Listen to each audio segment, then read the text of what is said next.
रामकृष्ण हरी. मन अस्थिर आहे, चंचल आहे, ते सैरावैरा धावत राहतं. ज्याच्या हाती मन आलं, ज्याने मनाला जिंकलं, त्याने जगाला जिंकलं असं म्हणतात. मन हे बलवानांपेक्षा बलवान आहे आणि ज्याने मनाला जिंकलं, ज्याने मन नियंत्रित ठेवलं, तो देवांचाही देव आहे.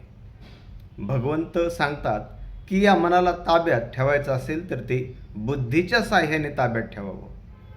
शेख महम्मद महाराज म्हणतात, ज्याने मनावर सत्ता गाजवली तो जीवनात यशस्वी झाला, त्याला जीवनात खरा परमार्थ सापडला. हे सांगताना ते एका ओवीतून म्हणतात, दिलावरी मनाची अखंडता, तेथे अनाचार न घडे तत्वता, बाष्कळ ऐकून वार्ता कंटाळा वाटे. ज्याने मनाला जिंकलं तिथं अनाचार घडत नाही.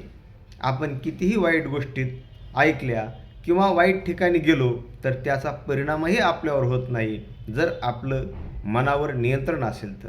म्हणून भक्ती, ज्ञान, नामस्मरण या साह्याने मनावर नियंत्रण ठेवा आणि आपलं जीवन आनंदमय करा, भक्तिमय करा. रामकृष्ण हरी.